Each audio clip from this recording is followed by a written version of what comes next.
Hey Grandmasters, Chocolate Babka. Chocolate Babka. Chocolate Babka. You getting it? Welcome to Bread with me.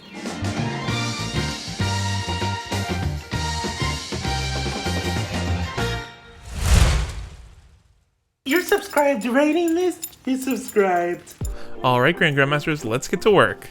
I made a special trip out to my local health food supermarket to pick up some quality ingredients for this bake. This milk is bottled on a local farm from grass-fed cows. It's not homogenized. You can see that here when this clump comes out of the bottle. It's great for baking since it's been low-temp pasteurized, which means that as much of the original flavors are still in the milk as possible. Heat the milk to about 110 degrees Fahrenheit, not hotter. Bloom a packet of yeast or 1 1/4 tablespoons for 5 minutes. Set it aside. Special thanks to Claire Saffitz, whose recipe for sweet yeast dough I'm borrowing from her book Dessert Person. I'm going to use that as a base and make my own chocolate filling.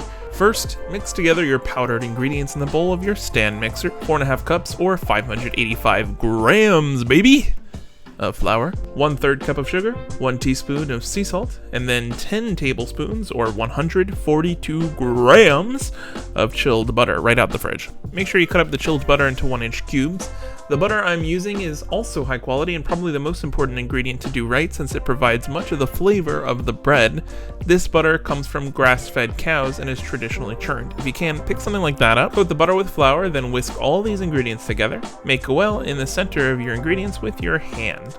Now add 3 eggs and your bloomed yeast and milk mixture. Mix in the stand mixer with the bread hook attachment for 5 to 8 minutes, progressively increasing the speed from a low stir to medium-high. The dough should no longer stick to the bowl and appear smooth and supple in texture. It's done! Supple. Moderately flour a work surface and knead the dough by hand into a tensioned dough ball. Transfer to a bowl large enough for the dough to double in size, coat the dough with a bit of flour, and cover with plastic wrap. This first proof has 2 phases. First proof for 30 minutes at room temperature, then transfer to the fridge for 4 to 8 hours. What's most important here is that your dough gets a proper rise, so go by the indicator and not by the time suggestion. So all in all, you'll want your dough to double in size. When it's getting close to time to take the dough out of the fridge, make the chocolate filling.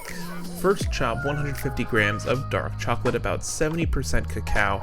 Transfer to a saucepan on low-medium heat and stir with a whisk. Add 1 stick or 113 grams of unsalted butter. Mix until almost melted, then gradually add powdered ingredients. 3/4 cup or 100 grams of powdered sugar. And then 45 grams of cocoa powder. Stir until smooth and so silky. Take the dough out of the fridge and split in half. Weigh it for equal parts. Roll half the chilled dough with a rolling pin into a rectangle about 1/2 inch thick. If it fights with you, let the dough rest for a few minutes, then come back to it. Coat this half of your dough with half of the chocolate filling, leaving about an inch border. Use a pastry brush to brush the exposed border with water so the edges of the dough will stick to itself. Roll up your dough and chocolate into a snake and push the ends in so it thickens into a log shape. Transfer this log to the fridge and do the other one.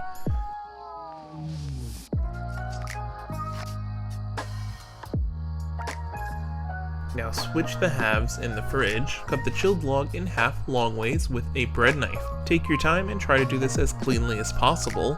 For the looks, twist the halves together, cool looking part face up, push the ends together to make the braid thicker.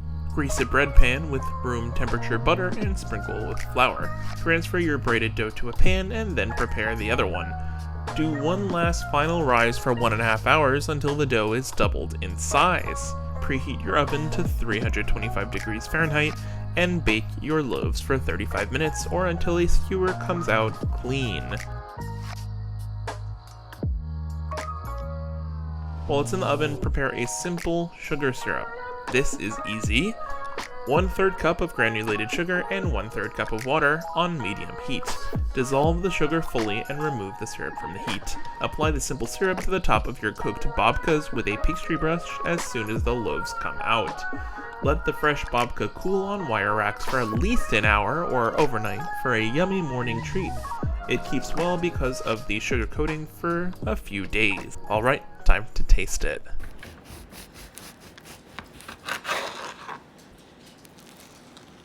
So this looks so good, it's criminal. Oh my god, you guys. Okay, here it goes.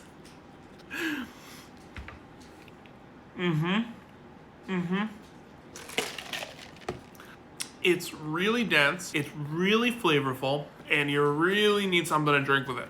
Okay, stay right there. I want to show you this close up. See that crumb structure, guys? See that color too? That's because of the butter we used, and it's because of the milk we used. So yeah, it came out pretty perfect. One word of caution though is make sure that it's fully baked by inserting a skewer, making sure it comes out clearly before you take it out of the oven. So don't skimp out on the baking time. Bread is best enjoyed when you share it with the ones you love. Don't worry, I cut him a piece without chocolate. I've only got 2 words. You're welcome.